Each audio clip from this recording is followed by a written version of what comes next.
Welcome, race fans, once again here to Virtual Racing Network. Whether you're on YouTube or on Facebook, we welcome you both to the live stream here tonight from Texas Motor Speedway, my home track. And my favorite, because I'm a little biased, because it is my home track. We have some great racing here. It is a day race, but really cloudy here, so we're going to see a lot of grip in this track, I'm sure. But before we get into all that racing side of things, we need to go over the sponsors here for tonight's race. Of course, as a general sponsor, there is Global Building Contractors. They were the primary sponsor for the Xfinity Series that has come to an end. We still have the iRacing Driver World Series on Sunday nights. iRacing Drivers World here as a general sponsor for this series as well. And of course, your presenting sponsor here for tonight's race, that is Leo's Coney Island out of Rochester Hills. If you're in the area, make sure you go in there and tell these guys that you are grateful for what they do. And, well, if you're in there, you might as well pick up some great food. They have a menu so big, we could do a whole broadcast on trying to figure out who or what is on that menu. It is huge. On the broadcasting side of things, we have several partners that we need to mention that have come on board here for 2018, and one of those, of course, is Wool's Beard Co. Beard Balm. If you have a beard, gentlemen, you need to take care of it, and there is no better way to do it than with some Wool's Beard Co. Beard Balm, all natural and organic products. Some great stuff over there, different scents to pick from as well. So to pick that up, go to wallsbeardco.com. SimSpeedShop.com, your one-stop shop for button boxes and e-brakes. So if you are an iRacer, these two things are a must. So definitely go over there to SimSpeedShop.com and pick one or both of those items up today. Northwest Racing Series, the official one-to-go sponsor here for tonight's race. And we also broadcast their series on Monday night and Wednesday night now at 8:30 Pacific and 10:30 Central. So make sure you stay tuned for that, as it's always guaranteed to have some great racing. Ohio IndyCar League, if you're looking to get into some IndyCar racing into your life, there is no better place to do it than Ohio IndyCar League. They are no longer just taking Ohio Club members. You can get all the latest information at facebook.com/Ohio IndyCar League. iPog, iRacing Broadcast Overlay Graphics, your sim race broadcast graphics source. If you're looking to get into broadcasting or just need some streaming overlays, or if you're already into broadcasting, excuse me, and need to just ramp up your overlays there a little bit, just tweak them, make them a little bit better, head on over to ibog.co and get a hold of Jason Allison today and get started. And, of course, we'll see. It looks like we do have time for a pre-race interview here. So your pre-race interview tonight will be presented by Randy's Wraps. If you have a iRacing account, there is one way you can stand out from the crowd. That is with a custom paint job. So head on over to Facebook, type in Randy's Wraps. It'll take you right to their page, and you can get a custom paint for a really good price. So make sure you check out Randy's Wraps. That being said, it is that time once again. I know we introduce him every week. That's because he's here with us once again. And that is, as we refer to him, the one and only, the professional, the champion, whatever you want to call him. That is Jeff Stabnell. Welcome back to the booth, Jeff. Hey, Charles. As always, glad to be here, and the build-up just keeps growing, so it gets harder and harder to live up to. I love it. Well, we're definitely going to make sure you live up to it here, as you always do anyway. Whoops, getting rid of the wrong thing there. We currently have about 15 and a half minutes before we get to qualifying, as we have it pulled up on the screen for you there. Oh, a lot of good racing here. We're kind of limited on our driver pick here for tonight to talk to. So, do you have one driver here you want to talk to over the rest? As again, we just don't have a big crowd here. We got a lot of drivers in the race, but not too many of them here with us. Yeah, there's not a whole lot in TeamSpeak here tonight. A couple drivers maybe we haven't talked to for a while. We got James Morgan down there. We've got Brandon Dorsett, Brian Bizzle. I think Alex Huffman's an option. Mikey Neal, Justin Starr. Who are you wanting to hear, Charles? Well, let's pull James Morgan. He's currently 11th on here in practice, so let's grab him real quick as he's going to go see if he is available. And if he is, we'll pull him down. If not, we'll see about getting maybe Alex Huffman or Mikey Neal in here. But it looks like James Morgan is available. So first off, James, welcome to the booth here. While we're in practice, we just want to get you in here and get your thoughts. First off, what are your thoughts on Texas Motor Speedway? And, this is my home track, so we got to treat it good. Well, Texas overall to me, it hasn't been too kind. Earlier this year, I believe I was involved in a wreck in the race in this series earlier.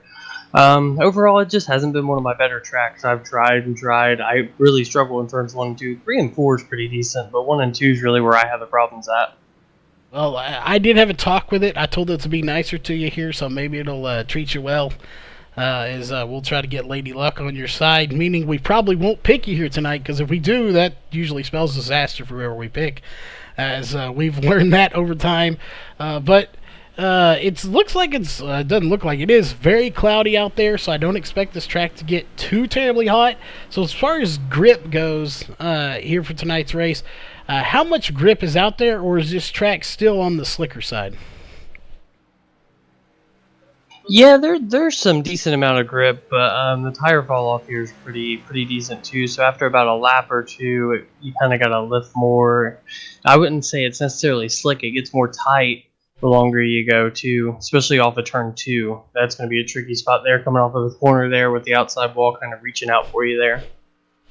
Well, definitely we'll be looking to see how this track does play and the track temperatures throughout the night. Before we let you go, of course, Jeff, you got any questions here for James Morgan?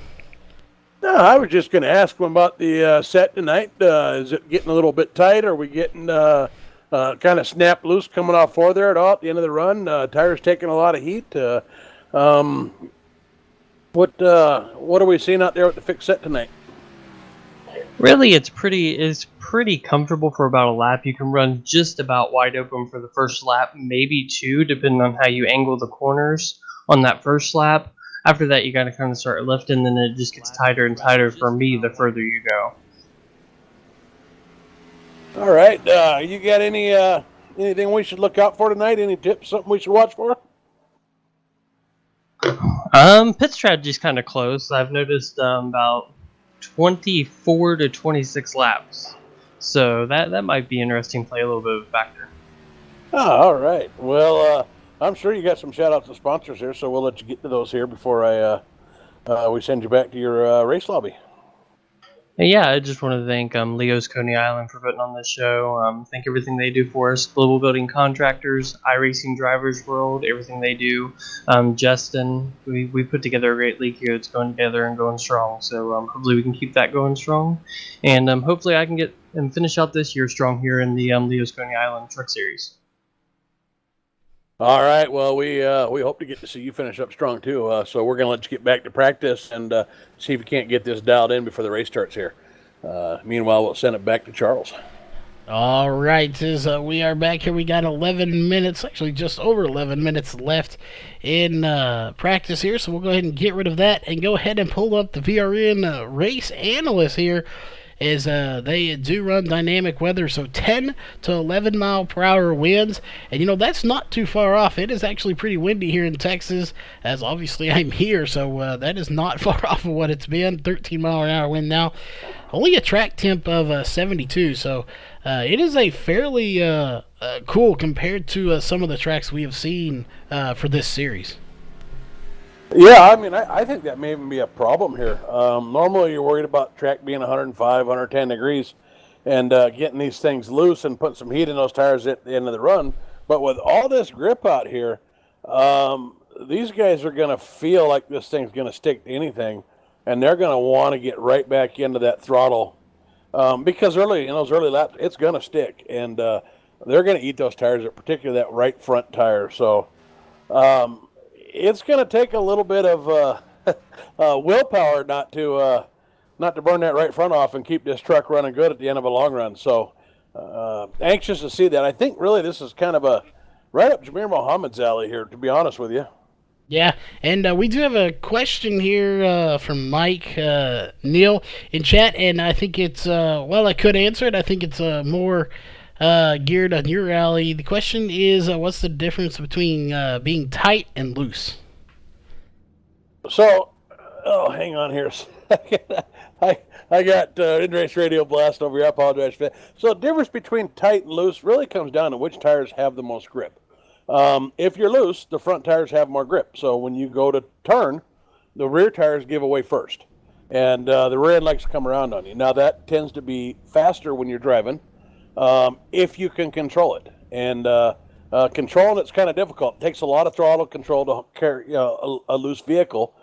But you can drive it a lot faster than a tight vehicle, which means the rear tires have more grip than the front. So you want to go to turn, it slides those front tires. Your natural reaction is turn the wheel even more.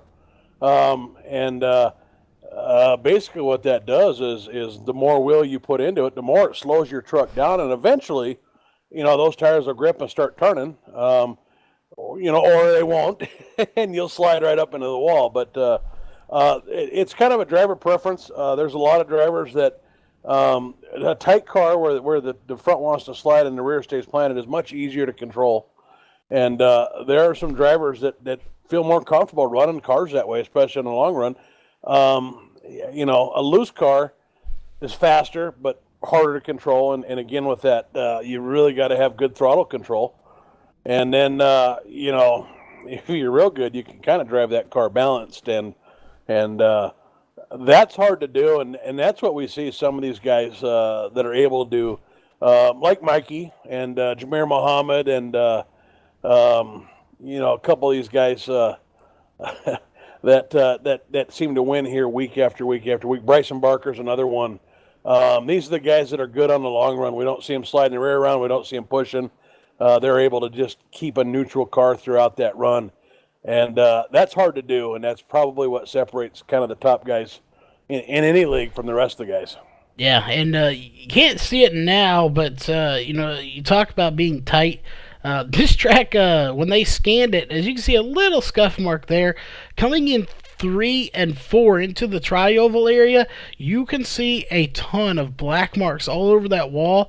That is an indication, again, was there when they scanned it, which means they probably scanned it after a race, I would imagine, or before they got to paint there. As you can see some there going in to the tri-oval.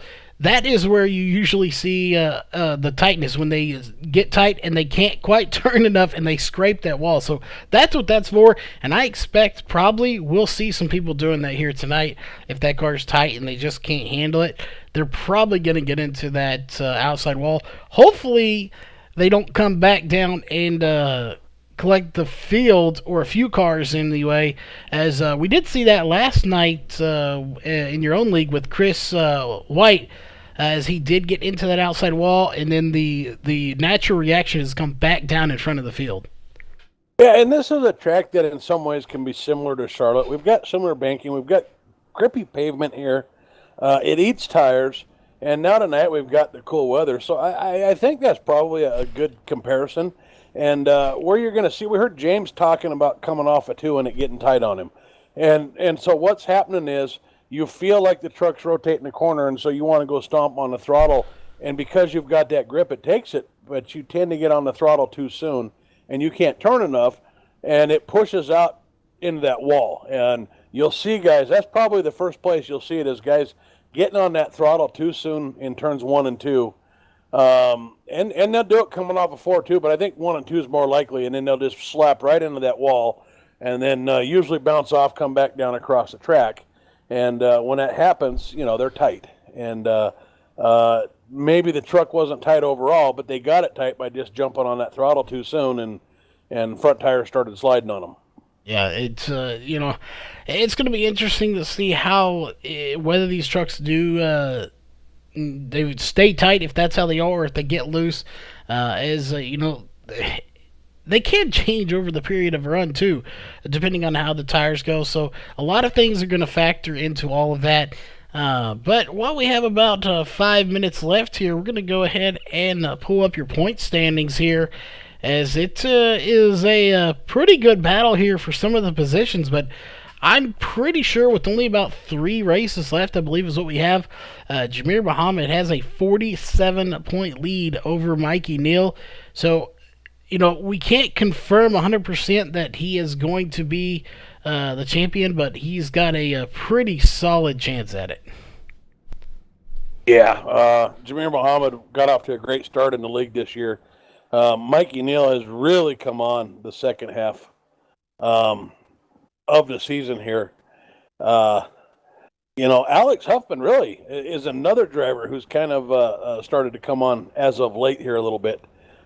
He's been running real well lately, but as you said, it just may be too little too late to catch Jameer Muhammad.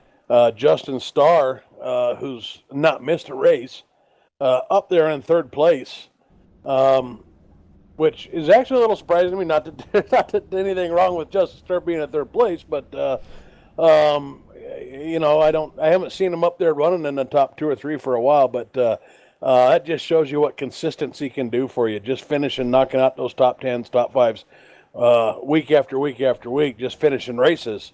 And, that's exactly what Justin Starr's doing there. Yeah, definitely consistency is key when it comes to points here. You finish 5th place, 8th place, 10th place, whatever, consistently compared to those people that have, a win and then a couple of DNFs and stuff like that, you will go to the top of the points, and that's kind of what happened there. Alex Huffman sitting in 4th. A battle I want to watch here. We'll see if they get next to each other in the race. We'll have to pay attention to it.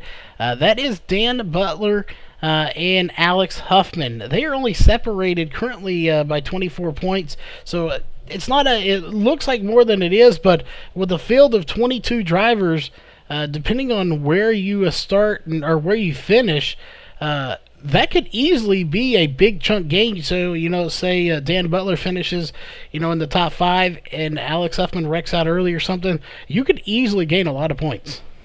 Yeah, now correct me if I'm wrong here, Charles, but I believe we've got 4 drops to calculate in, and those aren't calculated as of right now, if I'm correct.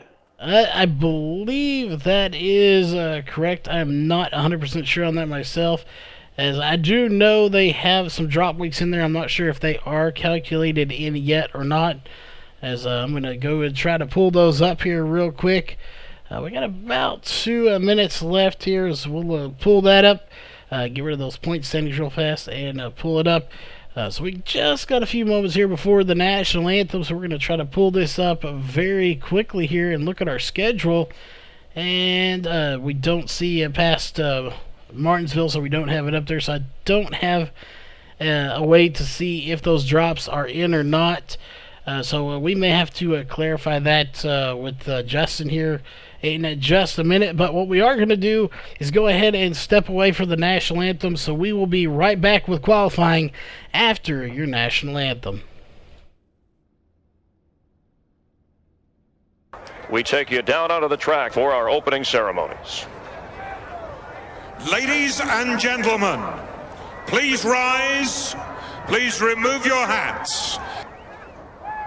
Oh, say, can you see by the dawn's early light what so proudly we hailed at the twilight's last gleaming, whose broad stripes and bright stars through the perilous fight o'er the ramparts we watched were so gallantly streaming, and the rocket's red glare, the bombs bursting in air, gave proof through the night that our flag was still there. Oh, say does that star-spangled banner yet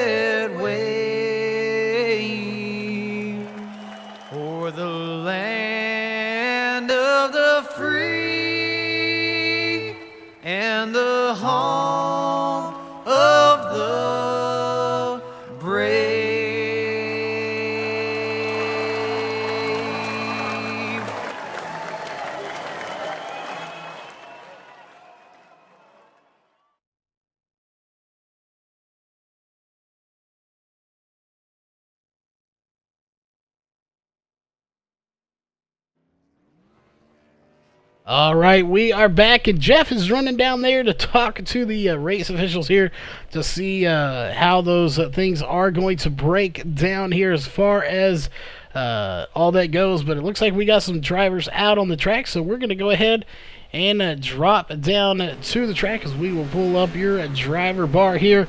And first driver out is going to be the 66 of Getty Buckner, as we're going to watch him again. No times have been put in just yet. So as soon as they start putting in some times, we will put up your top 20 here in qualifying on the screen. But that is coming up here shortly, as nobody has officially put in a time just yet. And we'll check chat. We want to thank everybody, of course, here for tonight's race. Whether you're on the YouTube side of things or on Facebook, thanks for tuning in here tonight, as you should be here for a great race. And we see Jeff is back. So, Jeff, what is the verdict? Well, anybody that has 19 starts has one drop configured, as we've got 3 more races and 4 drops, so they'll drop a second one after the next race. Yeah, we got a point shakeup coming yet, and we'd have to go through and look. I'm not sure where Mikey and Jameer are, but I don't think it's 47 points difference. It could be more, could be less. Depends on who's got the lowest scores that they get to drop, I think. Yeah, and that would be a ton of figuring out there. Is I'm not sure what is going on with our top 20 here for qualifying, as it is really spazzing out right now. So something is definitely going wrong, so we're going to go ahead and hide that. But Mikey Neal at the top with the 29.420. Right behind him, James Morgan, who we just talked to a while ago, a 29.482.063 behind Mikey Neal. And, he said this track gave him problems last time. Maybe he's flipped that around here tonight. Well, I think Mikey is running a lot better here the second half of the season. We kind of talked about in the opening of the race. He's just been a lot faster in the second half of the season, and they ran this race in the first half of the season. Jameer Muhammad dominated this race earlier in the season, if I remember right, and I also think this was probably like the 4th or 5th track they ran. It was back there a ways. So yeah, I would expect a different race out of Mikey tonight. I think he's a lot better driver now, and I think Jameer Muhammad is too. And then you throw Bryson Barker in that mix, and I think we got 3 very, very, very capable drivers here tonight. I don't think I'd want to be on track racing any one of those 3. Yeah, I definitely would not want to be racing any of these guys. As we're watching Damian Laniger, we've seen in the past where some of these guys take a little bit of time to go out here. Not tonight, though. Everybody getting out very quickly. So far, has not qualified, though. Damian Laniger out on the track right now. He's about to put in his first lap. Brandon Dorsett, Matthew Ellis, Dennis Ellis, Brian Bissell, Tony Rice, and Brian Jones have not put in times, as Damian Laniger will put in a 29.506. And I do know, after talking to Justin earlier, there are no EOLs here tonight. There are some drivers that had their radio communications silenced from last week's race, but there are no EOLs. So these guys that don't qualify are doing this just because they're choosing to. Yeah, and you see that in a lot of races. I'm always the kind of guy that I want to be up front. So I don't always understand the not qualifying part, but there are a lot of guys who just want to drive through the field and probably get more enjoyment out of that. And then there are some guys that just kind of they want to let attrition just get in the field before they have to start racing, and also a good strategy. But I'm a let's get up front and start racing kind of guy. Yeah, I've never been towards the front, but I hear it's where you want to be. So, I definitely hear that's where you want to be. But it looks like 25 seconds ago, it isn't going to matter if they want to come out and qualify now. So we're going to go ahead and get rid of that here, and we'll see real quickly if we can get a look here. As your qualifying time, something is just not right with that. Something is broken our qualifying times there. That's unfortunate, but it is just that time. 4 seconds left on the clock, and we have about, I'd say, 24 drivers here tonight. Checkered flag is waving for qualifying, as it is time to get down to the Walls Beard Co. starting grid. And Jeff, you want to run through our first probably 5 rows, and then I will. I'll say let's go first 4 rows, and then I will bring us home. Yeah, give me a second. You're not the only one that had problems with your qualifying screen. Mine died too, and I'm bringing it all back up right now. But here we go. On your pole, the number 8, Mikey Justified Neal. On the outside, our pre-race interview, number 12, James Morgan. In row 2, we got the 13 of James Lorello and the 83 of Alex Huffman. In row 3, we've got the 3 of Damian Leiniger and the 14 of Jameer Mohammed. In row 4, we've got the 15 of Spencer Tart and the 91 of Jim Locking. In row 5, we've got the 9 of Brian Dorsey and the 66 of Greg Butner. In row 6 is going to be the 36 of Salvador De Janeiro and the 23 of Ryan Hesgard. In row 7 is going to be the 75 of William Edwards. We'll be calling him Bill Edwards here tonight, as that is what he goes by here in TeamSpeak. And the 84 of Bryson Barker. Row 8 is going to be the 99 of Justin Starr and the 21 of Dan Butler. In row 9 is going to be the 45 of Brian Jones and the 5 of Brandon Dorsett. Row 10 is going to be the 28 of Brian Bizzle and the 11 of Dennis Ellis. Row 11 is going to be Matthew Ellis, and not sure what number he is, not showing up there. That is the 6 of Matthew Ellis and the 64 of Tony Rice. And that will do it here for your Walls Beard Co. starting grid, as we got a good, I'd say a pretty good car count here tonight. Well, hopefully everyone will make it to the finish as we're getting ready to get this thing going. Mikey Neal going to be leading them to the line, as you got just a ton of drivers here. James Morgan, I think he's got a good shot to get a good finish here tonight. Yeah, James Morgan got me a little nervous when we talked about the truck getting tight on him. So I'm looking at guys that I think in this weather cannot burn that right front off, because that's going to be real easy to do with all this grip and get tight. So, obviously Mikey, and Jameer are probably 2 of them right at the top of that list, along with Bryson Barker. James Lorello is another guy that had a good run last time we were here. Yeah, he did, and there it is. Green flag is in the air. We're on lap number 1 of 100 here.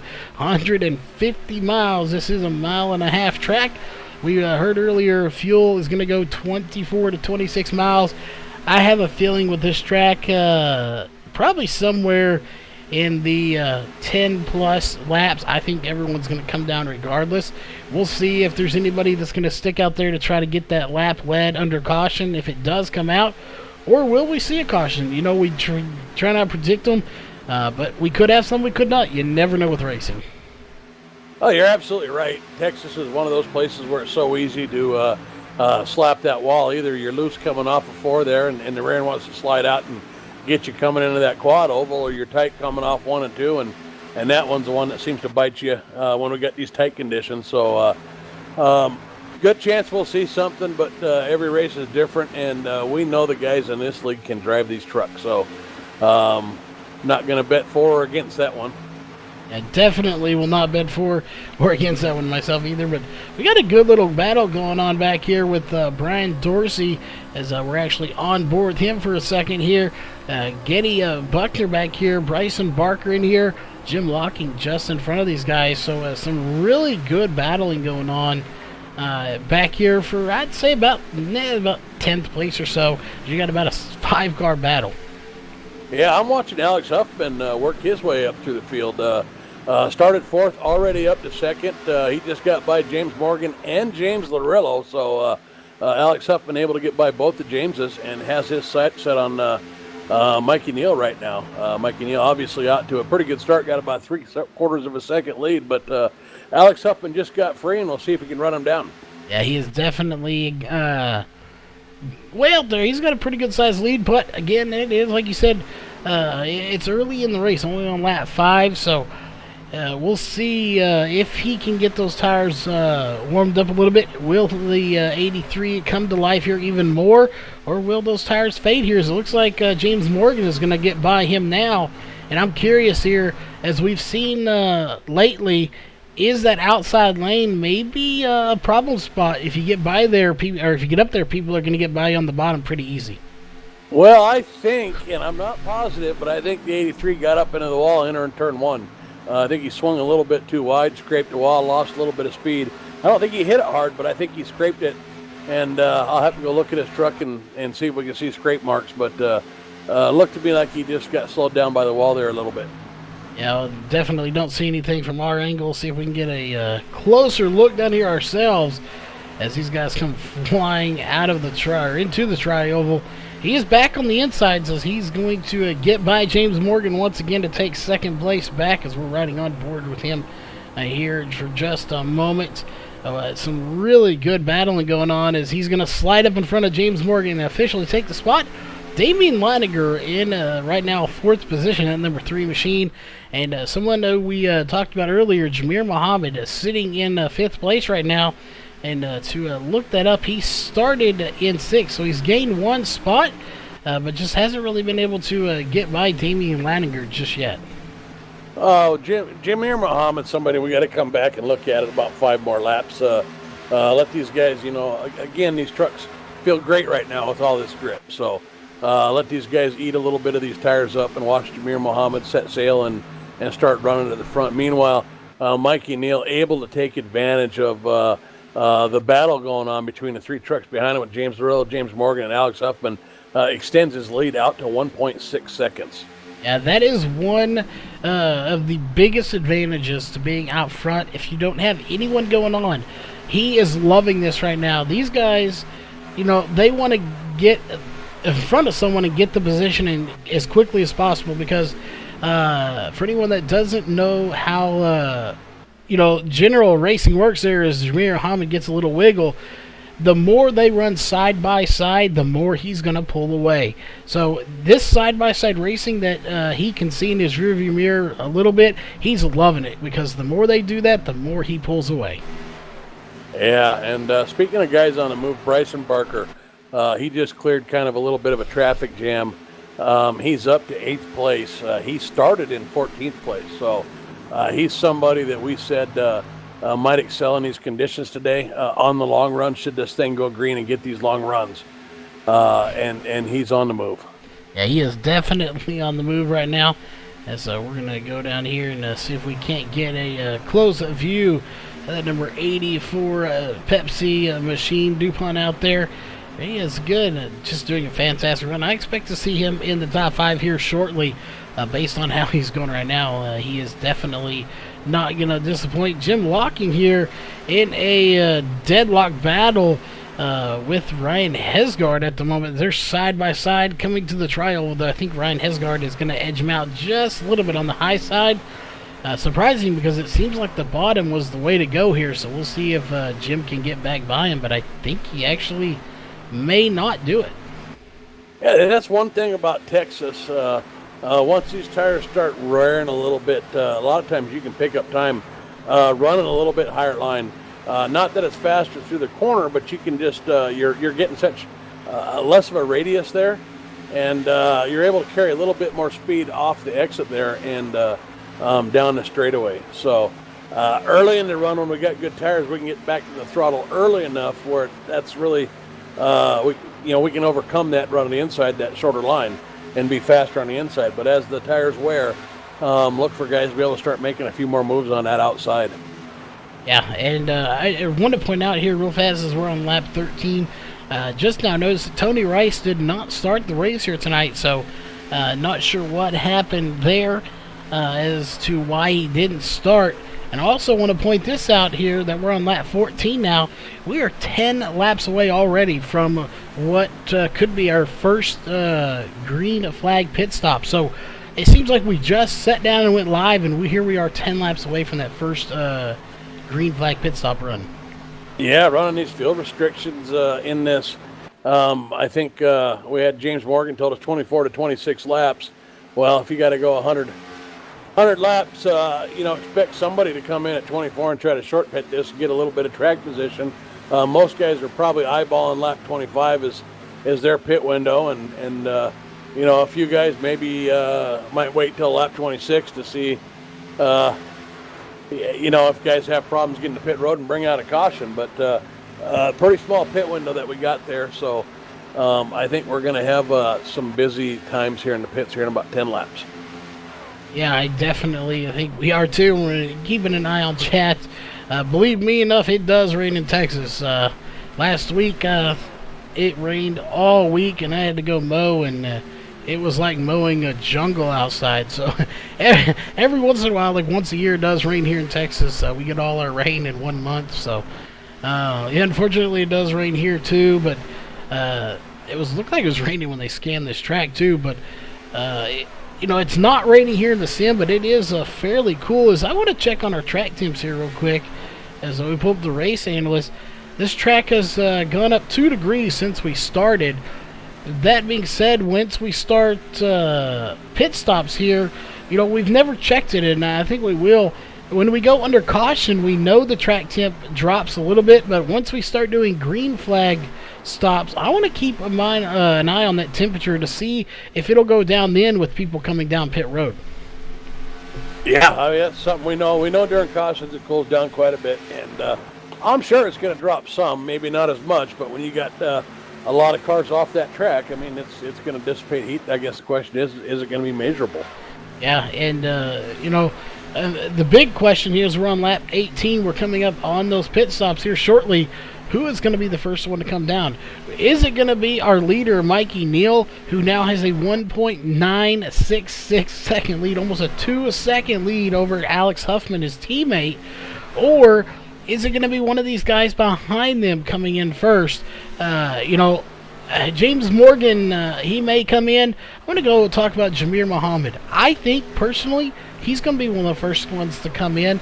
He is really strategic, and he is really good at trying to get himself off of the same group with the rest of these. So I think he may be our first one to come in.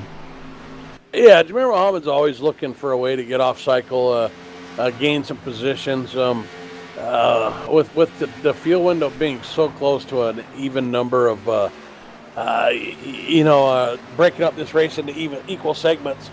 And these trucks don't look like they're really having any handling issues, though. I don't know how much strategy there is to be played. Lap 24 may be the earliest we could see somebody probably get away with it. I don't know. I guess if somebody's going to come in early, I would say Jamir Muhammad's probably as good a pick anyway. I always like to look at that second place truck, too. Alex Huffman might see that as an opportunity to pick up 2 seconds, maybe inherit the lead there from Mikey. He might be the guy that would most benefit from trying an early pit stop. Yeah, I want to read in chat here where you're talking about that. As far as the setups go here for iRacing, I'm assuming you're talking about the wheel and pedals. Yeah, unfortunately, $100, that might buy you a shifter. These setups here, they can go pretty elaborate, anywhere from, a couple $100 just for the basic, or they can go extremely expensive, as Jeff, you can probably attest to that. Well, as a matter of fact, I saw a sale the other day. Rakuten, used to be buy.com or something like that, had the Logitech G920 or G29 there. One's PlayStation, one's Xbox. They both work. Depends on what shape you want your buttons to be. But they had that on sale for $199, which is a pretty good deal for wheel and pedals. It's what I started with. It's certainly doable, passable. You got force feedback. You've got the pedals. It may not provide you all the feeling back, into the steering wheel that somebody with a $2,000 wheel might have, whereas they might feel every bump and they might feel the tires slipping a little bit because the wheel can have that kind of feedback. You're not going to get that in a $200 set, but if you're just starting out, you're not going to know what that feels like anyway. So I would say, a $200 wheel and pedals would be a good deal just for getting feet wet on this. I certainly personally wouldn't try racing it with a controller. It's just you don't have enough granular control trying to pull a trigger for a throttle or hit a button for a brake or turn with a thumbstick. Yeah, and I wouldn't recommend using a mouse either. Definitely not the way to go. And a lot of these leagues, they won't even let you race if you're using a mouse or a controller. But That's if you're looking to get into it. I know we got fans out there that are. And it looks like our first one to come in is back in 21st. Getty Buckner going to be coming down pit road. So not anywhere near I thought. I thought we would see the front guys trying to come in first. But it is someone back in 21st that is actually going to be coming in first. Yeah, we'll have to see if we got some bad info, because if they can make it around 30 laps or so, that would stretch it out. I see Jamir Muhammad, Alex Huffman, everybody's coming in now. Everybody's coming in. We got about 4 people staying out, 5 or 6 going in. This is going to be good. I'm going to go over to Jameer here. If you want to watch one of our other fun ones, make sure no mistakes are made. Looks like Jameer's going to get in very easy there. Mikey Neal did not come in this time. He's going to stay out. And it looks like for the most part, Jim Locking, I think, had to pull up just a hair. But from the ones we can see, everybody having really good stops here. As long as nobody gets caught speeding on pit road, we should be good. Yeah, it looked like pretty solid stops across the board, unlike mine last night. I don't even know if I caught that one. We'll assume we didn't, as Mikey Neal on pit road now. He is going to get a 2-tire stop, as he obviously, we kind of figured he would. Getting so far so good. A little bit over here, 15.6 seconds, so not extremely fast, but not too terribly slow either. But you compare it to James Morgan, who was on there, took 14.4, so that is a little bit longer of a stop. Yeah, Bill Edwards and Brandon Dorsett able to squeeze 27 laps on their runs. They're pitting now. So a little something to keep in mind for the end of this race. We could go maybe a lap further than we thought, but here we are on lap 28, and everybody's in the pits. Yeah, definitely everyone has completed or is on a pit road right now. And it looks like it's going to cycle back around as Mikey Neal will have the lead. But, he had a huge lead a second ago. Look at that lead now, as that time up there on the overlays is not 100% accurate. Look who is just directly behind him. That is Jamir Muhammad. So this time around, Jamir Muhammad a lot closer than he has been in the early part of this race. Yeah, Jamir Muhammad with the short pit, able to pick up some time on Mikey Neal on those fresher tires. I see Mike Neal's question there in chat, wanting to know if the trucks always burn about the same amount of fuel in miles. And it really comes down to throttle time. I mean, if you're at a track where you're running wide open all the time and you're full throttle, you're going to burn more fuel.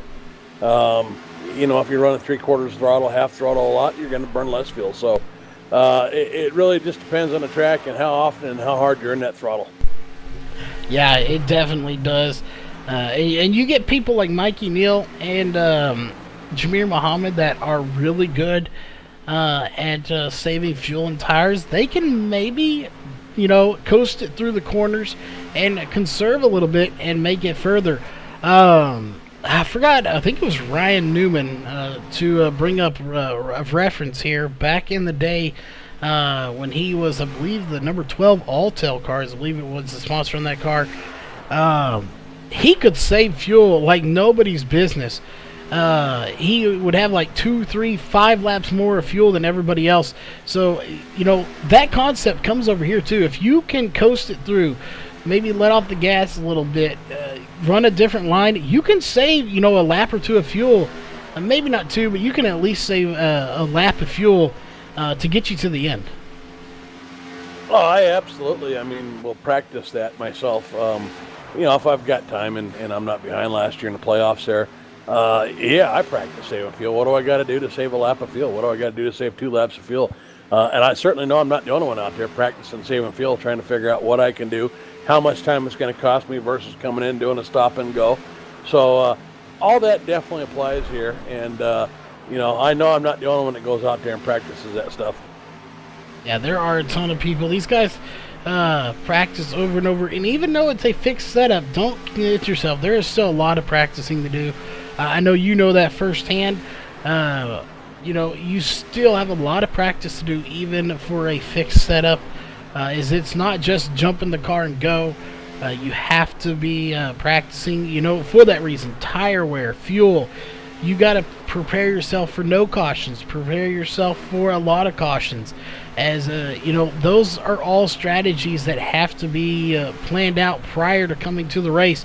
As like tonight, I think in the last Texas race, we saw a few cautions. So far, we're caution-free here 34 laps into this race. Yeah, check out the leaders, Charles. We got a heck of a battle going on up there as Mikey Neal and Jameer Muhammad been running side by side here for a little bit. Jameer Muhammad trying to work it on the outside, but finally able to get up there to Mikey Neal, and looks like he wants to lead. So we'll see how long these guys go at it here and how hard they battle. It's still early in the race. Are they going to want to burn their tires up fighting for this lead, or is one of them just going to give up and let the other one go by and look to fight another day? Yeah, it looks like the 14er Jameer Muhammad's going to back off just a little bit. Assuming, the setup and all that is the way I think it would be, how it's been in the past anyway. I'm not sure which one, but if I recall correctly, hopefully I do, if Jameer can hold, if he can get on the outside and hold Mikey to the bottom, that will wear his tires a little bit more, if I think I got that right. If you can hold someone down on the bottom, it will wear those tires out a little bit more than being able to kind of coast it around the outside. Well, there's two things, right? So if you are Jameer and you're able to get outside Mikey and run outside of him and stay outside of him, you force Mikey to do two things. Number one, he cannot get into the throttle as soon coming off that corner. And number two, if he does, in order to try to keep that position, he's got to put a whole bunch of wheel in there and start burning those tires up. So not able to float it out in the corner. We got to caution it. We do, and it is going to be the 11 of Dennis Ellis bringing out caution number 1 here on lap 37. Let's go back and take a look.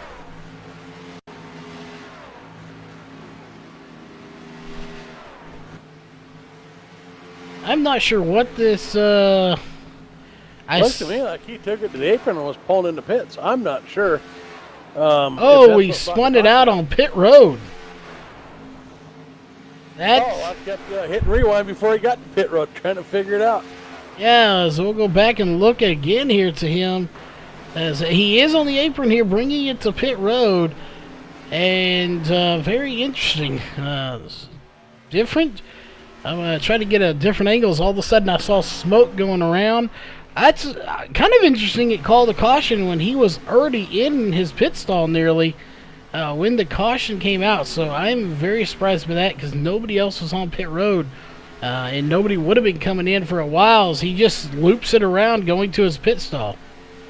Yeah, I'm showing an off track on the timing screen for Spencer Tart. So I'm wondering if maybe that's not it. It's like I'm with you in the fact that it's hard to believe that would have been what caused that caution. Well, we'll definitely have to go back and look at that if we get a chance here. But everybody's coming down pit road, so we want to get to that here, as it looks like everyone is going to have a fairly good stop. I don't see anyone having to back up on pit road, so we are keeping a close eye on that to see if anybody does make any mistakes. But it looks like James Zarello is going to be the first one out of pit road this time. He will lead his first lap if he does make it out, and nobody stayed out, so we have a new leader. Yeah, James Zarello with the two-tire stop. Not sure how I'd feel about that if I was James Zarello right now. I think he's going to have his hands full out there with an extremely loose truck. We got probably at least 10 laps on these tires, probably closer to 13 or 14 depending on where he pit. And probably good temperature build-up, pressure build-up. We'll have to see how it works. I'm leaning towards the not so well, but it's good to know somebody's going to get us some data early in this race. So I always like it when somebody's going to be the guinea pig.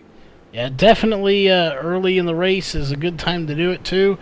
And I want to note here too, Brian Jones just packed it up in the in that number 28 machine, so you might go take a look at him. He was on pit road for 57 seconds. Matthew Ellis in the 6th, still on pit road.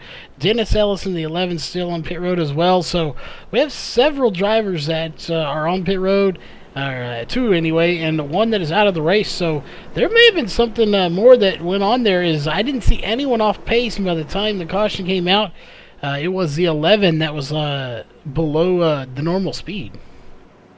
Yeah, like I said, I saw the only thing that I see is, if I go look at the timing events, it is telling me that Spencer Tart on lap 37, caution off track. So iRacing's telling me that was caused by Spencer Tart. Well, maybe if we get another caution, we'll try to go back and look at that one as well. But Spencer Tart's still on the track here, and I don't see any damage on his truck. So, there is a little damage. Looks like maybe he got into the outside wall.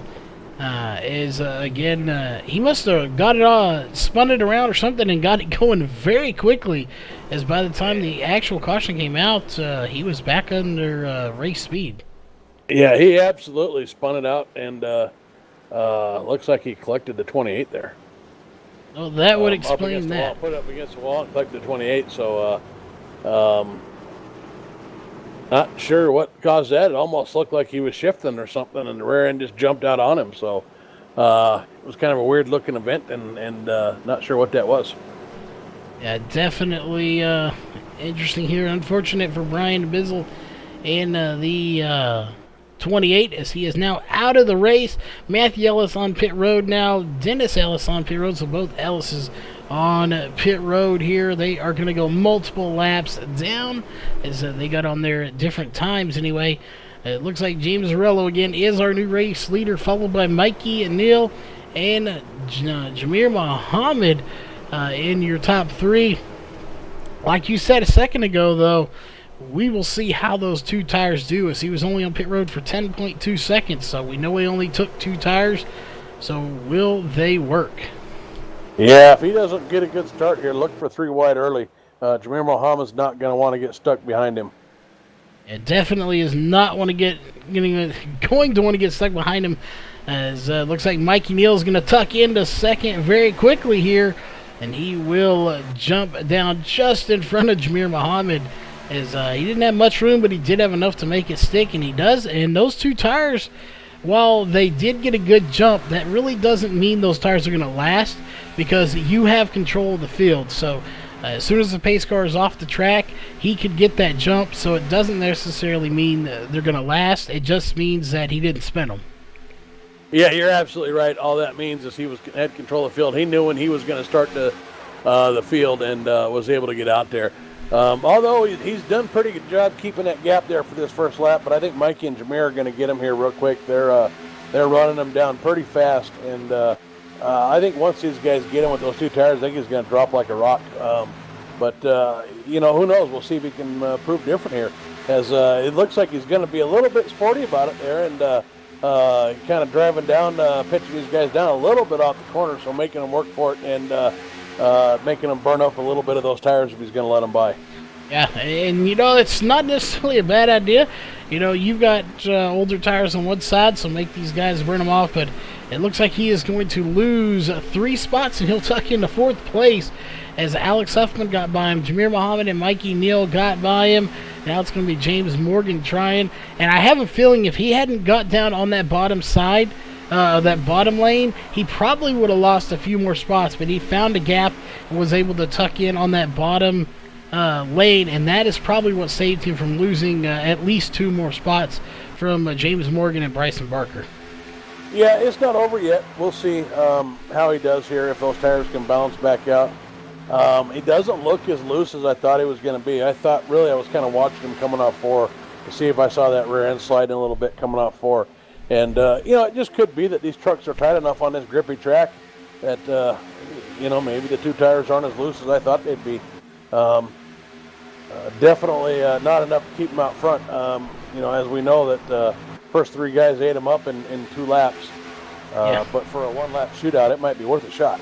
It definitely would be here. We're going to take a look. After that caution there, the track temp dropped to 73 degrees, so he lost 1 degree of track temp here. We may have lost 2, and it's just come back up since then, but we have not completed very many laps, so I'd imagine it didn't drop 2. But we did lose a little bit of heat, but I don't think 1 degree is going to matter that big a difference anyway. For these guys I don't think we're going to have too many cautions here. Again, we don't want to just predict that. But based on the facts of how this race has gone here, we're on lap 47 right now with 1 caution for 3 laps. 54 to go, just about at the halfway point. I don't think we're going to see a whole lot. These trucks are handling pretty good out there. Yeah, yeah, that can cut both ways. Sometimes when trucks are feeling pretty good with the handle there, you start feeling like Superman out there and thinking you can do some things you can't really do. So, again, it'll come down to how sporty this thing gets at the end of the race. As I'm actually watching James Arola work his way back underneath Bryson Barker, who had gotten by him here. So that's interesting to watch. But back to that point, I think it really comes down to whether or not this field's packed close together and how aggressive the drivers are when that happens. And that's typically what's going to indicate whether or not we're going to have cautions. So the longer these guys run, the more spread out they get, the less likely we are to have those cautions. Yeah, definitely. And, while we're watching this battle here, we do want to go ahead and thank everybody once again for tuning in here on YouTube side of things. If you are, definitely hit the thumbs up. And, of course, the subscribe and little bell to be notified of all upcoming events. And on the Facebook side of things, for everyone tuning in there, definitely hit the thumbs up if you like the race. I know we got Matt Henry and Mark Walls are on the Facebook side of things here tonight watching. So big shout out to those guys for tuning in here tonight. There's a couple of fast drivers that I'm used to running with, so we better be careful not talk on our butts, Charles. They'll call us out on it. Yeah, definitely we don't want any of that. So we'll just leave that one be there. And, they do, Mike. They have a little relative black box in there that lets them know who is ahead of them, behind them, if they're on the same lap, and all of that good stuff. So they do have some information at their disposal to let them know who is where in their surroundings. And we're going to take a look back up here to the front real quick, as we saw it a little while ago, and we're seeing it again. It's Mikey Neal and Jameer Muhammad bumper to bumper, but look who's in there now. This time Alex Huffman's in there. So we had a 1-car lead with Mikey Neal. Then we had green flag stops. It turned into a 2-car battle. Then we had a caution, and now it's a 3-car battle for the lead. So if we have another caution, we very well may have 4 cars battling up here for the lead. Well, we got 2 cars that have been making their way through the field. Last week's winner, Ryan Hesgard, he won at Martinsville on that short track. I was curious to see. He hasn't run a lot of racing with these guys, so I was curious to see how he would do on the intermediates, and he has made steady progress through the field. He's in 5th place right now. And then, of course, Bryson Barker, who we know is more than capable of winning at any track here, is in 6th place. Both of these guys coming from the back to the front, so we may be looking at a 5 or 6-car battle for the lead here real soon. Yeah, we very well could be, as we're keeping a close eye on that battle right now. 0.2 separating your front 2 drivers right now, so we're keeping a close eye on that. And so we're going to scan through this field here, and I don't see any really close battles going on. You do have Brandon Dorsett in the 5 and the 15 of Spencer Tart. This little group right in here, Brian Jones back out on the track. Brian back on track. He's been out there. It was Brian Bisless off the track. But Dan Butler still out there. Spencer Tart going to lose a few spots, as it looks like Spencer Tart, if I'm correct, is coming down pit road, and he is coming in very hot. As he's going to get it down to 55. I'm not sure if this is a scheduled one or not. This is only 16 laps on this stint. Yeah, it seems a little bit short there. So Spencer Tart, he's had a little bit of damage previously. I think we know at least 1 caution attributed to him hitting the wall. And I know that he went into the wall front end first, so it could be a situation where that truck's overheating on him so badly, closed up that grill hole, that he's got to go in there and get some damage fixed. Yeah, well, speaking of that, here comes James Morgan in the 12 down, as well as Bryson Barker coming down pit road, so a few drivers coming in way earlier than I thought they would. I know those guys didn't have any damage, so that one's going to be a tricky one to figure out. Yeah, well, they're definitely short pitting here. I guess that last pit stop we probably should have done the math to realize what the split was going to be on these. Obviously, they're not going to make it all the way out to lap 75, so they're splitting up the last 2 pit stops here. Yeah, that's what it looks like here. At least some of them are. We'll see who the next one is going to be coming down pit road is. We'll take a look at that. 44 laps to go. We know they can make it. I believe 28 was the max. We saw someone come in, so they are definitely going to have to come in. And if they come in now, though, they're going to have to come in again. So we'll see. We have quite a few pit stops, so that is going to play a factor in tonight's race. But right now, I want to note here that Mikey Neal has actually started to pull away from Jamir Muhammad and Alex Huffman. Yeah, and here's where we talked about Mikey Neal being pretty good here at driving his car balanced at the end of the run, where we see him kind of able to drive away there at the end. Usually Jamir Muhammad's right there with him on that, though. I'd give it a coin toss as to who's a little bit better between the two of them. At keeping those tires fresh and the car balanced for the end of the run. Watching these guys come out of the pit zone, these fresh tires, holy cow, we got there's your accident waiting to happen, Charles. We got guys that are 2 seconds a lap faster right now, trying to get through traffic, watching Bryson Barker and a couple James Morgan, and some of these guys weave their way through traffic right now. Yeah, like you said, 29 eighths to 31 second laps, 30s for your leaders, really high 30s. But yeah, definitely a lot faster. And those two are going to kind of team up together here to try to punch their way through this field. Again, they are currently 1 lap down, but they have a pit stop out of the way. So, whoa, and there they go. Mikey Neal coming down with Jamir Muhammad as they shot right on the pit road very quickly. Yeah, we'll have to see. They may have lost a little bit of time to Bryson Barker and James Morgan there on that one. There's 40 laps left to go on this race, so I'm expecting that these guys are probably going to pit again around lap 80. We'll have to see how that works out, whereas Bryson Barker and these guys pit about 5 laps earlier, so I assume they're going to run to about 75, 76 and try to pit there. So, are the cautions going to come out and mess this up, or are the fuel tires, the few laps earlier with these fresh tires, how big of a difference is that going to make? It's worth a couple seconds a lap. So I expect when these are done cycling through, Bryson Barker may well be our new leader. Yeah, he very well could be. Right now it's Ryan Hesgard that is leading this race. We'll see. He has officially led 1 lap. So we've had quite a few different leaders here. We've had 5 different leaders. Edwards, Huffman, Hesgard now led 2 laps. Lorillo and Neal is surprisingly enough, as it is, for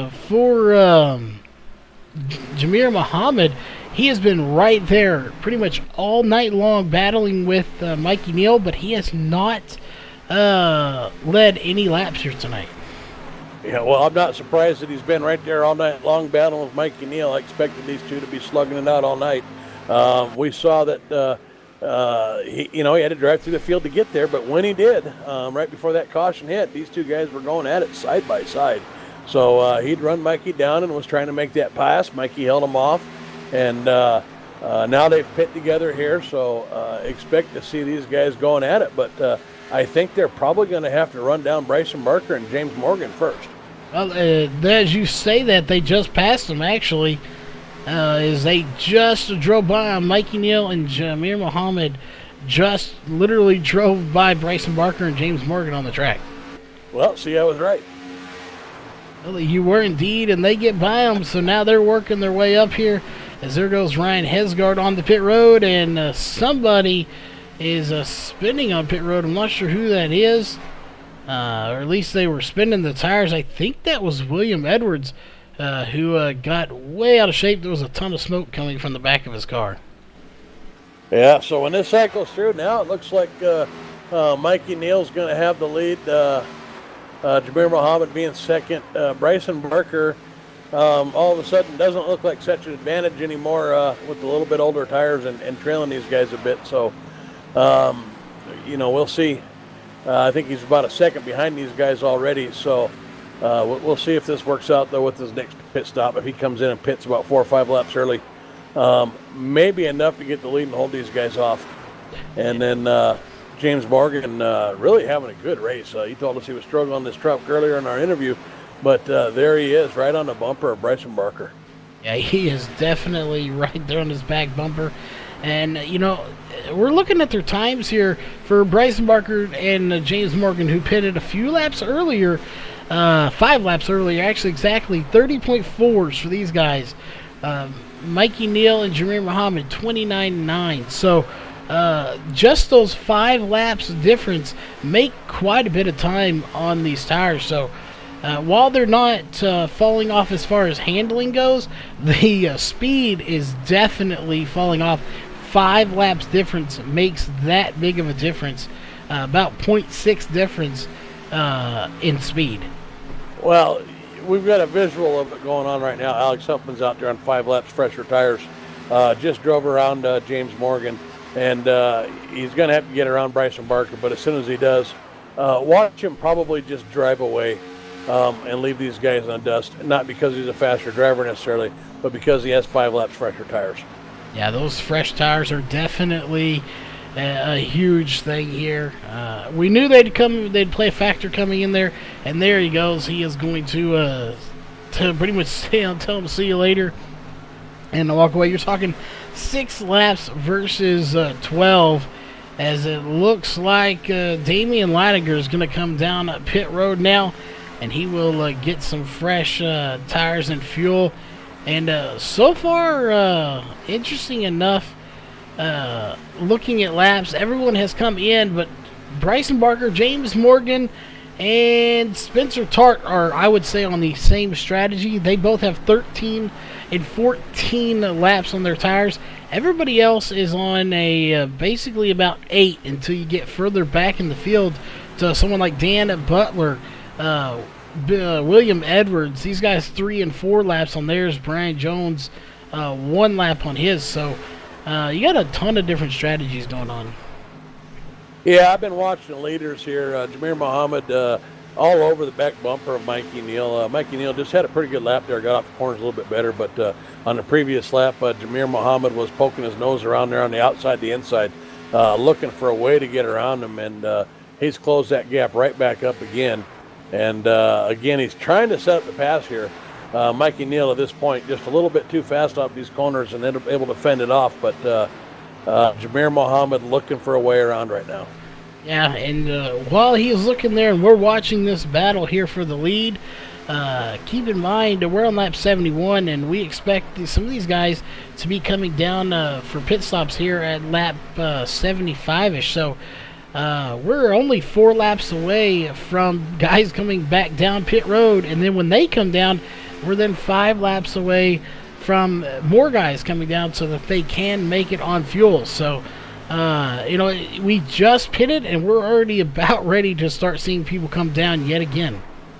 Yeah, I'm going to expect, and of course I'm wrong as much as I'm right on this, but Bryson Barker and James Morgan probably to come down and keep the short pit going and pit somewhere around lap 76, 78, somewhere in there, maybe as early as 75, and try to get a couple extra seconds gained, on these new tires. And if you're Bryson Barker right now, 2 seconds behind the leader, that may be enough to put you in the lead. And then, of course, this time you'd have to see if you could hold it. But I don't expect Mikey Neal and Jameer Muhammad to let these guys run around on newer tires for long. If they pit, I would expect them to follow pretty quickly. And while we're going back here, we got a question in chat. So if the 84 would pit 5 laps ahead of the 8 and the 14 on at least 10 laps, would they catch them? That is a good question. It really just depends on how these tires are wearing here. Jeff, we may let you answer that one. Yeah, it's the argument rages on. The truth is, early on tires, these cars probably fall off about 1/10 of a second on lap, maybe those first 10 or 15 laps even. That's how steep the drop off and how much faster they are those first 10 or 15 laps. When we start getting out around 15, 20, 30 laps in there, the tires are worn and the fall off isn't as steep. So the argument is, would you rather be out there on those early laps making sure you get those in, or cruising around on those later laps missing that? And good question. Depends on how they drive it. I tend to think that short pitting is a little bit of an advantage, especially when you're only running with a 50% fuel restriction like these guys. So they're not running these tires all the way out. So yeah, I think short pitting might be a little bit of an advantage. And I expect the Bryson Barker and these guys to pit to see the 84 and the 14 possibly adjust their strategies based on that. Yeah, definitely be interesting to see here as we'll check into some stuff here. Going a little robo on us there just for a second. But it looks like Ryan Hesgaard actually had to back up on his pit stop. And here comes Mikey Neal on lap 76, so he's cutting it a little bit short. So is Jameer Muhammad. But they should still be able to make it as they're going to come down at pit road and get their stops completed. And Jeff is going to reset there real quick. So we're going to watch these pit stops here, make sure everything goes well for Mikey Neal, Jameer Muhammad, as they're taking 4 tires and a fuel. And it's going to be Jameer Muhammad that gets out first here. Mikey Neal, 14.6 second stop. Jameer Muhammad, 14.1. So a difference of on pit road time of 35.7 to 38.2. So Mikey Neal on pit road just a little bit longer, and that's going to give the lead to Jameer Muhammad once this cycle's around. Yeah, so Mikey Neal and Jameer Muhammad having the same conversations in their heads that we're having in here with the preemptive strike to keep Bryson Barker and James Morgan from short pitting them again. So I think that's some brilliant strategy call on their part. Yeah, it definitely is. And we got everyone else starting to come in. James Zarello on pit road.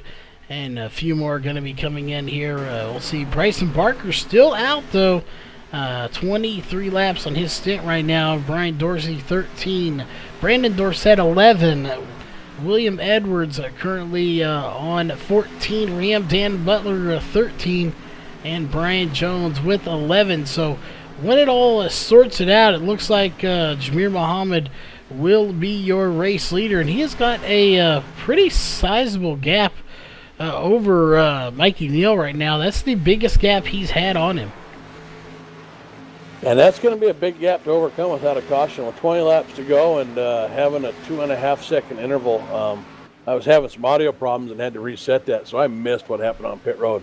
Not sure. Sounds like it was a bad stop for Mikey, but 2.5 seconds without a caution is going to be nearly impossible to overcome against Jameer. Jameer's just too good to give up that kind of time, so I think if Mikey or Bryson or any of these guys want a shot here at this, they're going to probably need a caution to come out here. Yeah, they definitely are. And really, as far as pit road, nothing happened. Pit stops were for the two on pit road time. They were on pit lane. 35.7 for Mikey, Jameer, 38.2 for Mikey. Their actual pit stop, 14.1 and 14.6. So Mikey was just on pit road just a little bit longer, but I didn't see any mistakes being made. He didn't have to back up or anything like that. So just overall, just a little bit longer pit stop. Well, 3 seconds down pit road is more than a little longer pit stop. I see a lot of guys that were fast on pit road having pit lanes as short as 33.5 seconds. As long as 36. So at 38 seconds, I don't know if he slid through his box, had to back up, or what happened, but something most likely happened there with that kind of a time there. Yeah, definitely. We didn't see anything, but again, we could have missed it very easily, as it looks like most of these guys have come in. Brian Jones coming down right now. We'll see Brandon Dorsett, 15 laps on his stint. William Edwards right now, 18, and Dan Butler has 17. So these guys have not come in yet. Keep in mind, they're running 31.1s. Jameer Muhammad, who has 6 laps on his, 29, now a 30.1. So running about a second faster on 6-lap tires. Yeah, and, we'll see these start falling off pretty fast. We got a caution out. There's a game changer. That is a game changer, and not sure. It's going to be the 36 of Salvador De Janeiro going around. Let's go back and take a look. Yeah, it looked like the 8 and 36 just got into each other. Looked like it started with a little bit of net code there. Mikey trying to drive underneath him, fit that truck in a pretty tight spot, but looked like Salvador De Janeiro started going around before any actual contact was made.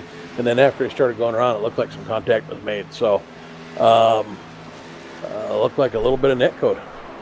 Definitely some damage to both of those. So let's go up to Mikey Neal here, and hopefully that does not cost him a good spot here, as he does indeed have damage, and that is not going to be good. Let's go here and see if we can get a close look at that. His right front has a little bit of damage to it, but it doesn't look too horribly bad, but I can see that splitter is definitely bent up just a little bit. Yeah, and having a bent up splitter a little bit, as long as we don't have a lot of aero damage on the fenders, may not be a bad deal with these trucks being as tight as they are. And this weather might just free them up a little bit. It very well could. And we're going to keep an eye on pit stops here, and we'll let you know what happens. But we are going to step away here for a quick commercial break, and we will be right back.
All right, we are back, ladies and gentlemen, and, all sorts of stuff happening on pit road.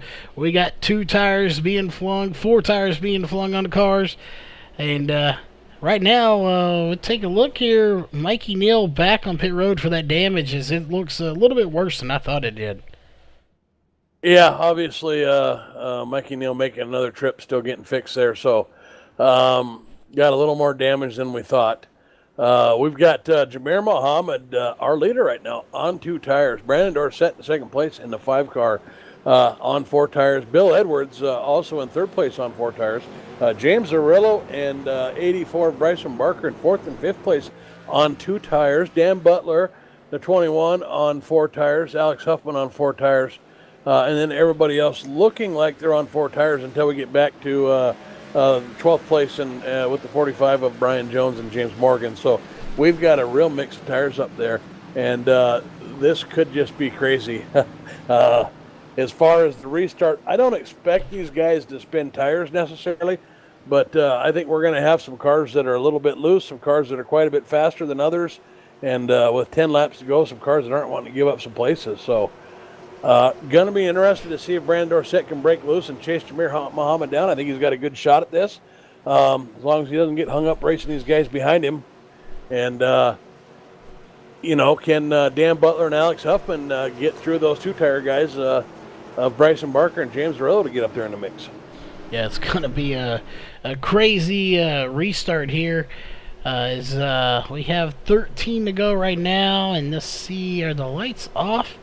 They are indeed off here, so it seems like a good time. I think we have a crank it up cam here. We do indeed, so let's go crank it up here for just a few minutes, and we'll be right back.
All right, we are back here, ladies and gentlemen, as we're going to go back to our main camera, and I don't even know what to call this. These guys are going 3 wide, almost 4 wide back here for second.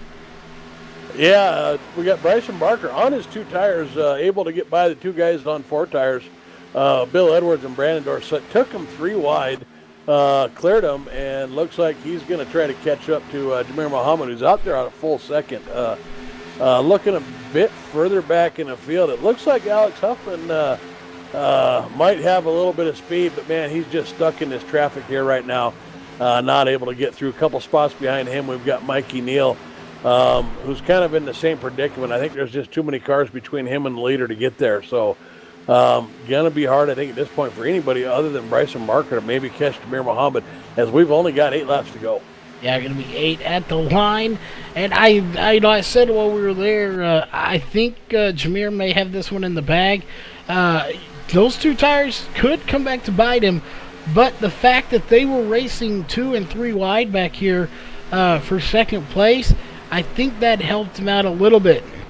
If nothing else, it gave him the gap he needs for them. They can't just pass him now. They have to run him down, as he has a 0.7 second lead. It was 0.8. Bryson Barker did reel him in just a little bit there.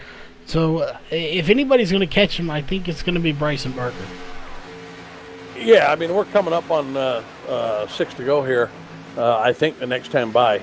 And, Bryson Barker is about a 10th a lap faster than him right now. He's about 7/10 behind him, so the way things go, Bryson Barker. Whoa, caution, never mind. Oh, that is not what I expected to see here, as we'll go. Oh my goodness, it's a huge one too. It's with 12 involved. Looks like 75. Mikey Neal involved in the 8, the 3, the 45.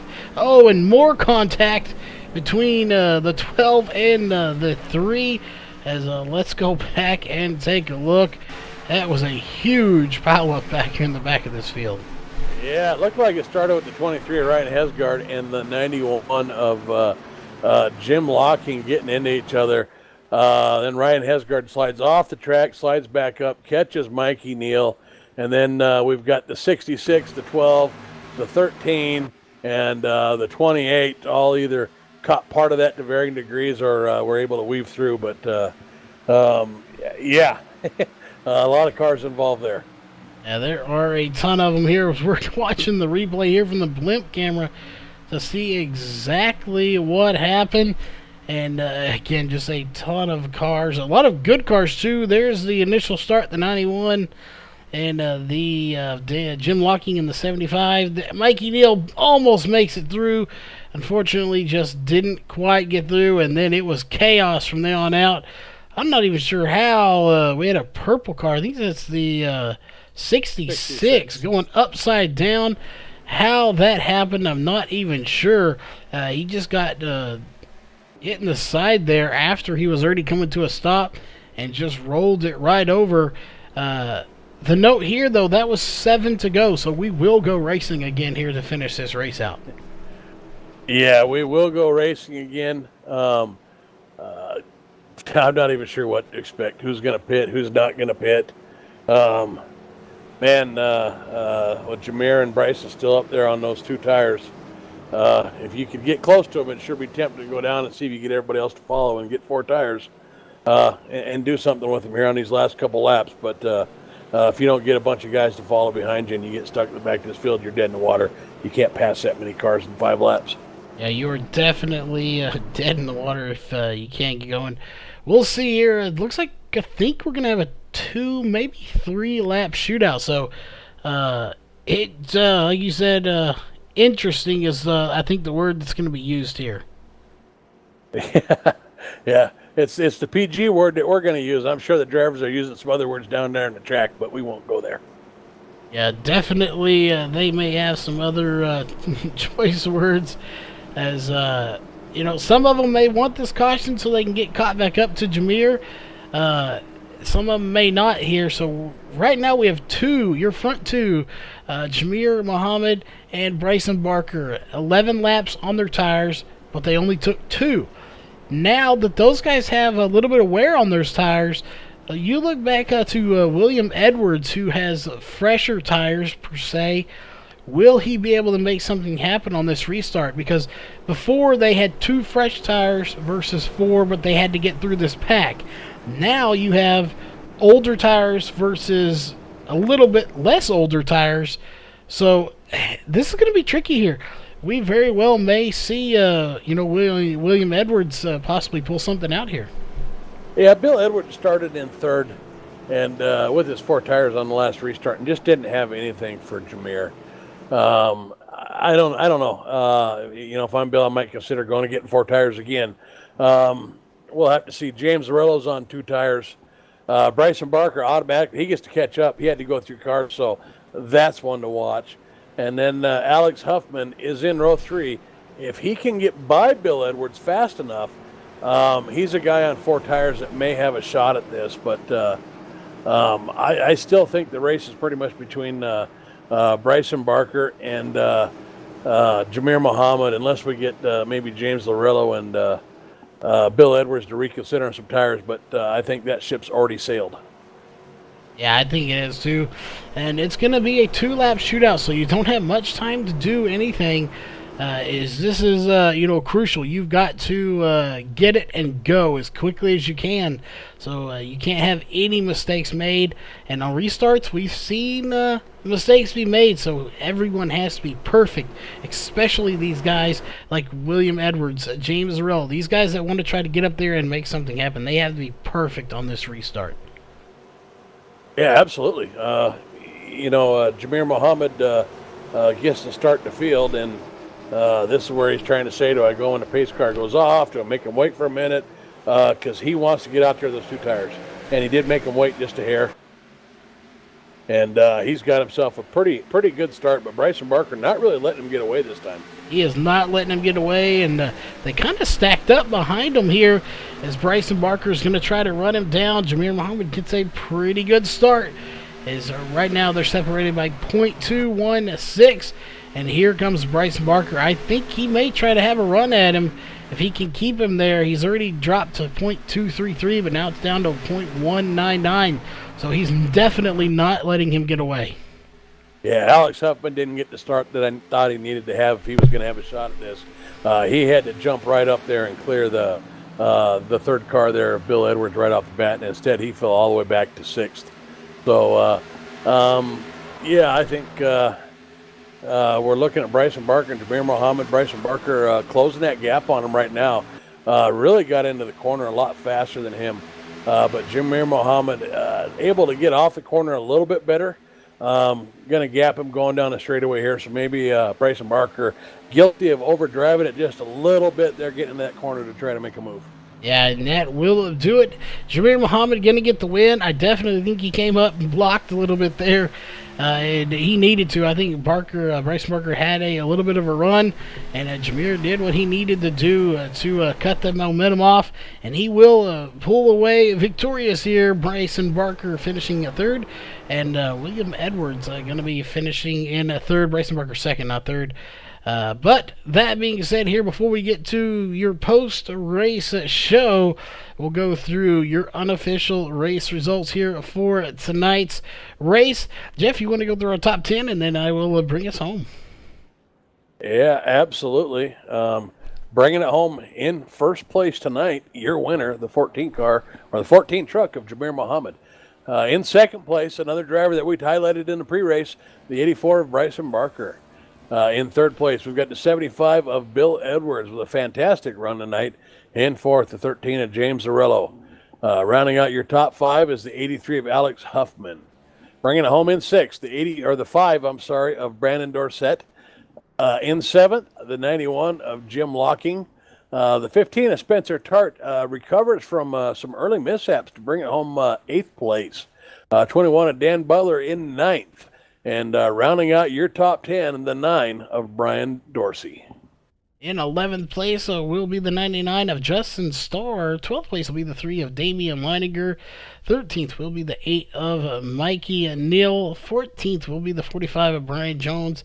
15th will be the 23 of Ryan Hesgard. 16th will be the 12 of James Morgan. 17th will be the 66 of Getty Buckner.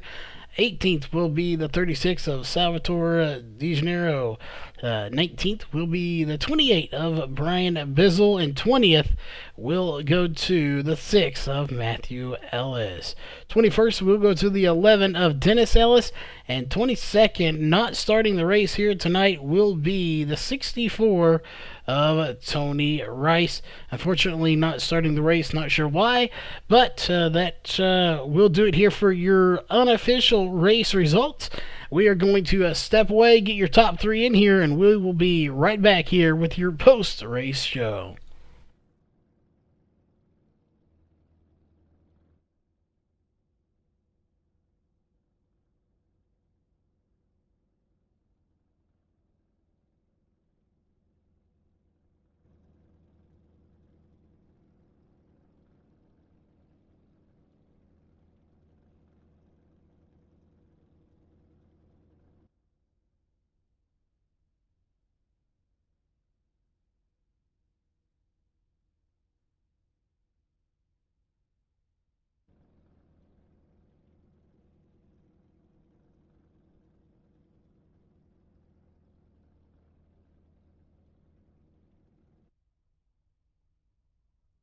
All right, ladies and gentlemen, we are back here for your post-race show from Texas Motor Speedway. And coming in third place here tonight, that is going to be, of course, the 75 of, it says William Edwards in there, but he has Bill Edwards in here, so we're going to go with Bill. And we will hand the mic over to Jeff as he has caught up with him. Hey, Bill, how you doing, man? Congratulations on the third place finish. I'm doing good. Thank you, sir. All right, man. You just kind of came out of nowhere there at the end. We saw you there. I think you had a steady night.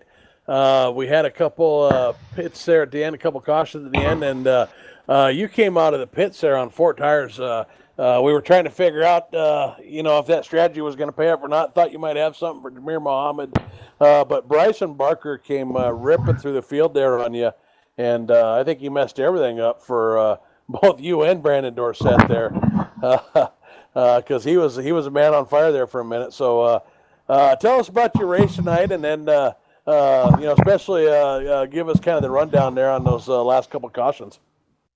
Yeah, I was just, I was doing my thing, trying to save tires a little bit. I know I was thinking some of this might go green for a while there, so I stayed out a little late and was holding off a bit, but didn't seem to work all that well because then the caution come out. But I messed up both my pit stops. I slid through one time. The green flag stop, I spun it sideways down there, so This when the people started doing green flag stops and short pit, and I decided I was going to stay out for a little bit and see what happened. But it worked out for me. Yellow came out, and I was in the right place at the right time.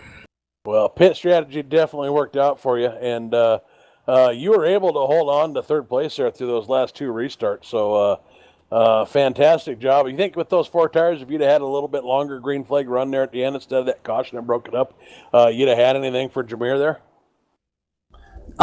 Yeah, possibly. I know the last lap, I know they were kind of getting into each other a little bit, I think, up in front of me, but I was catching back up to them. So I don't usually hot lap all that well. So it usually takes me a couple laps to get up to speed, and then I can start working the magic. But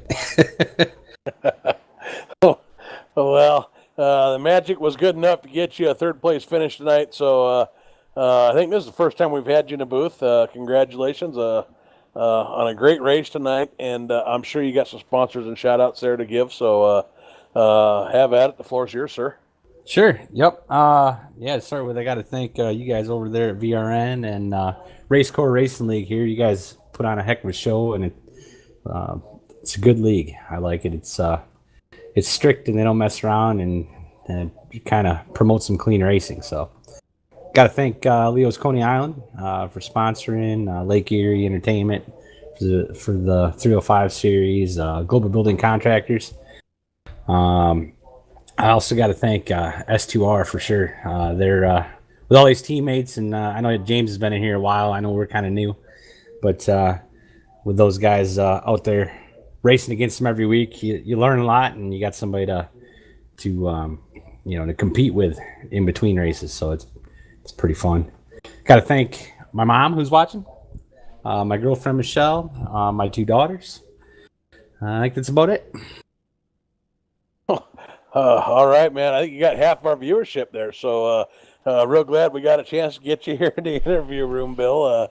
Once again, congratulations. And I think we're going to send it back down to Charles here, who's with our second place finisher, Bryson Barker.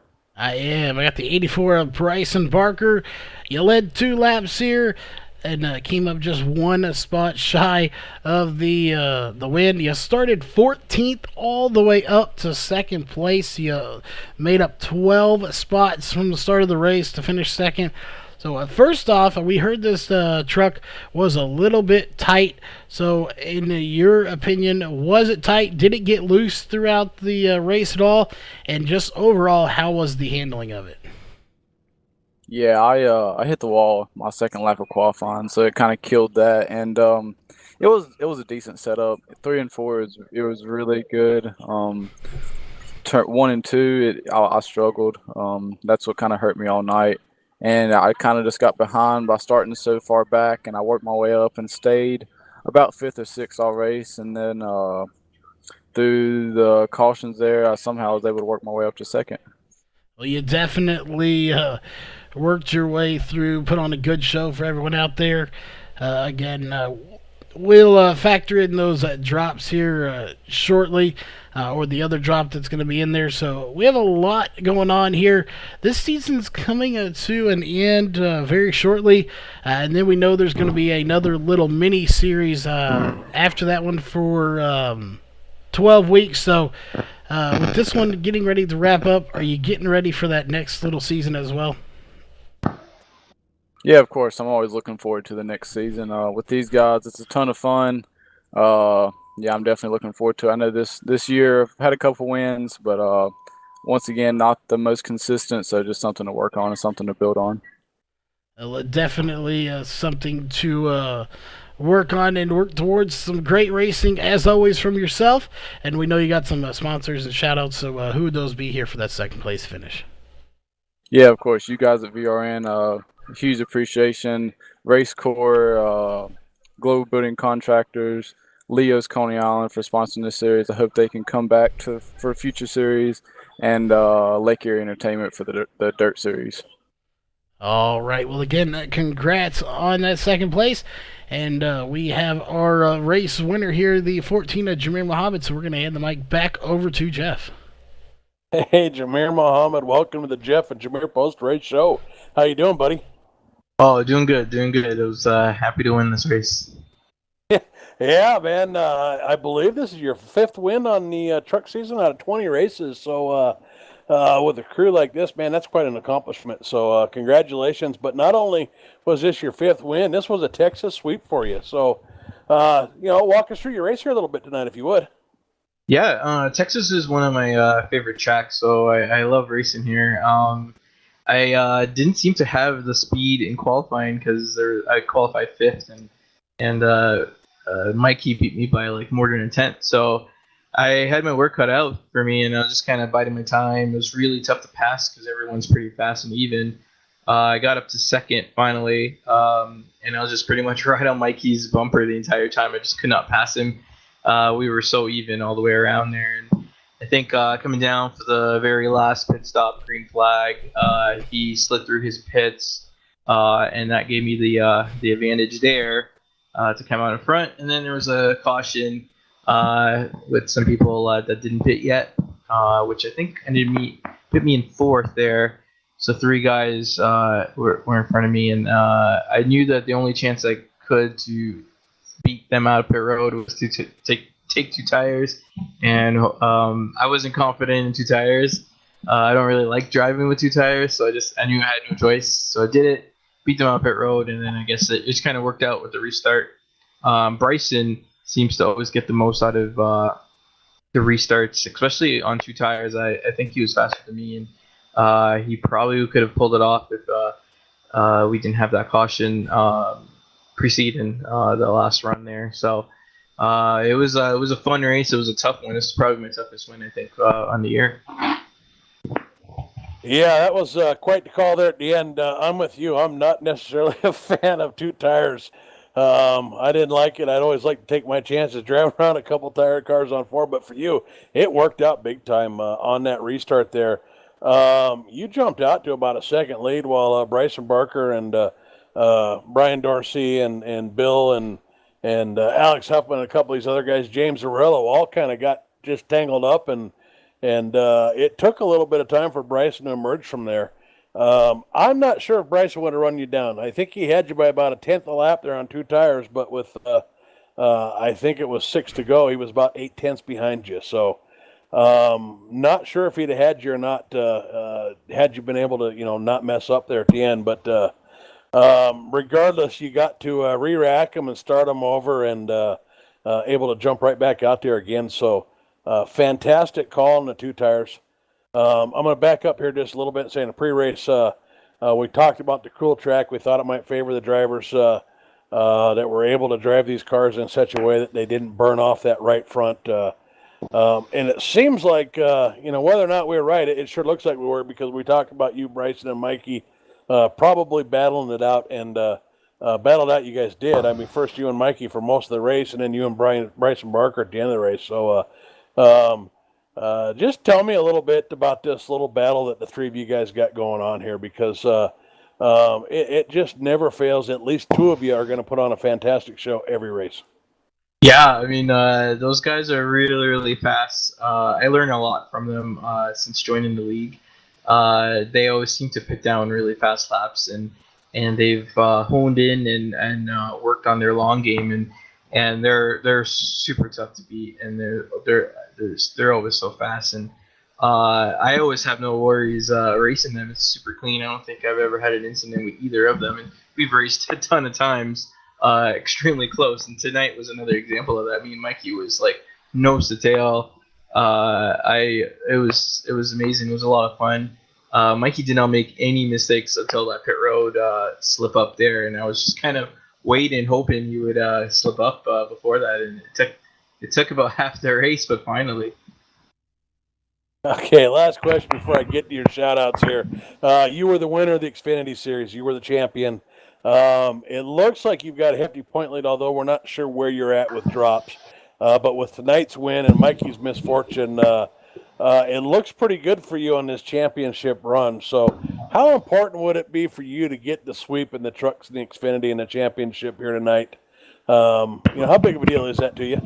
Oh, it's huge. It's huge. It was definitely a goal I had coming into the start of the seasons, and the trucks I had a little bit more fortunate luck, so the points was just a little more of a gap there, And I started the season off like amazing. I think you mentioned that earlier, and just kind of kept the points lead. And I just like the trucks, and I like the Xfinity cars as well. It just means a lot to be able to win a 23 race and a 4 drop race championship in this league. It's quite an accomplishment, and I'm proud of it.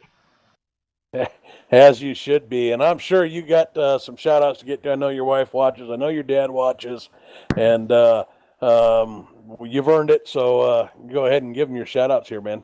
Yeah, thanks a lot, Jeff and Charles. I'd just like to shout out to Leo's Coney's Island, Global Building Contractors, Lake Erie Entertainment, iRacing Drivers World. And like Jeff said, shout out to my dad and my wife, who hopefully is going to watch the replay of it. And shout out to my fans out there that have been following recently. Thanks for watching. All right. Thanks, Jameer. Fantastic night again for you. And now we're going to send it back to Charles to wrap this thing up. All right. Well, hopefully everyone out there enjoyed tonight's broadcast and the post-race show. It's been a good one here from Texas Motor Speedway. Some really good battling going on. We want to, of course, thank all the sponsors here for tonight's race, including Global Building Contractors, Leo's Coney Island, your presenting sponsor, and, of course, iRacing Drivers World on the racing side of things. And here for the broadcast, we want to give a big shout-out to all of our partners as well. Walls Beard Co., Sim Speed Shop, Northwest Racing Series, Ohio IndyCar League, iBog, and of course Randy's Wraps for coming on board. We hope you enjoyed again tonight's broadcast, and we'll see you tomorrow night with a doubleheader as we have Upper Edge followed by Northwest Racing Series, the Truck Series, coming up tomorrow night at 7:35 and 10:30 Central Time. So stay tuned for that, and we will see y'all then.